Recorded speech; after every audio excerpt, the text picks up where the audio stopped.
Ewa. Salamat. Salamat, Queenie. Sige, jagta na ito. Balik naman Uli na to. kami. Uli naman to sweet. Uli na po si Queenie. Uy!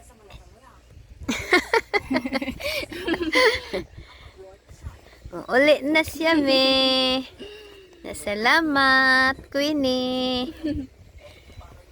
For 1 week. Tinan siya sa iyo. Sisig tanaw sa iyo. Uli na kami. Sige, jagta na Sisig tanaw gyud. Salamat na, salamat. Salamat. Sige, salamat, Queenie. Picture to niya, ante. Oo. Hi, good morning. Punta kami ni Christian sa merkado. Alasing. Wala pang alasing ko. Maaga kasi. Babalik agad si Christian sa Kabatbaran. Maaga siya. Kaya agahan namin.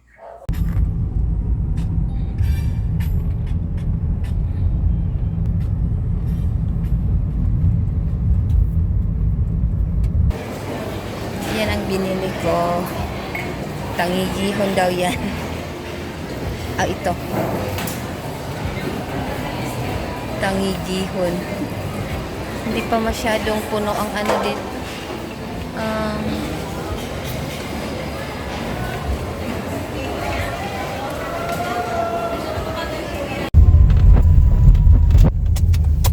Tapos na ako sa punta naman kami sa gulayan sa Tamuan. Tapos na ako sa isdaan. Itong sunrise.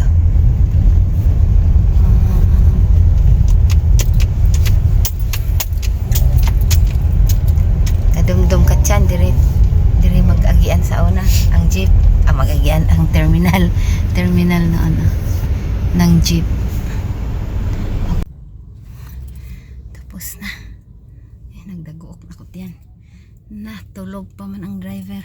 Bilin rasa na ako dito kay hapitan lang ang iniwan ko lang doon yung pinamili ko sa tindahan, gulay. Daanan lang namin doon kasi pag ganun to at bangsa dyan, pure gold kasi ang bigat di ko mabuhat. Hala, tulog sanay oras 6:10 na. Saka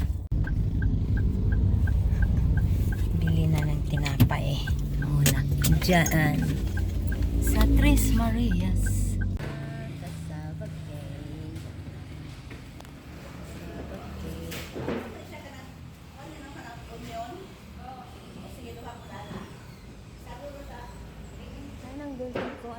Pandesal lang.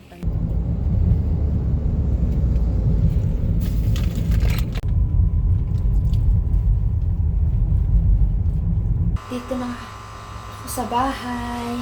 Welcome back. Ito pala pinabili ko. Tinano ko na sa freezer yung isda. Hindi na lang ako mag-ano pala tayo ngayon pa ako painit. Pandesal guys, mainit habang nagpainit ako ng gulay para pang blend ni Mother Earth. Naglugaw na ako, makal na, tapos madalian na to habang umiinom. Mainit pa.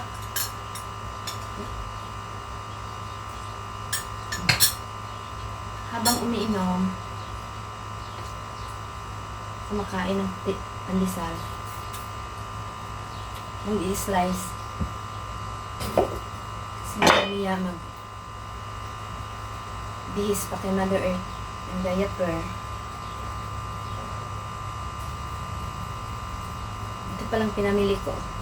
Mga gulay. Yung ibang gulay na pasok ko na sa loob. Sa ref mundo na. Ito pala oh. Bumili ako ng avocado. Dalawa lang. Kasi try ko lang ito pag hindi ito iitim. Bibili ako doon. Avocado. Bumili ako ng guso. Sarap ng guso. Oh, hindi siya ano. Guso. Para sa amin to na isip-sip. At bumili ako ng tahong. Tahong. Sa amin to. Hindi to kay Mother Earth. At bumili din ako ng pako na naman. Pako. Yung lugaw ko doon. Dahon ng kamuti na red. Yun lang. Ang sa amin. Kay Mother Earth, pinasok ko na sa loob. Yung mga gulay niya at saka isda. At kain muna ako kasi nagugutom na ako. Tuslo dahil.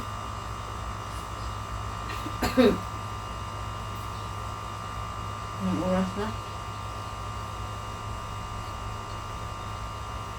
Ano pala? Itong pandesal. Nakalimutan ko nga. Bumili pala ako ng pandesal. Dahil ito. Tatlong ano to. Iba't ibang klase na tinapay. Yung Spanish. Itong kopya at saka ang tawag dito. Masarap kasi itong binangkal doon sa Filipino Bakery. Favorite ni Christian to. Saka ito. Dumaan kami sa Filipino Bakery. At dumaan din kami sa Tres Marias.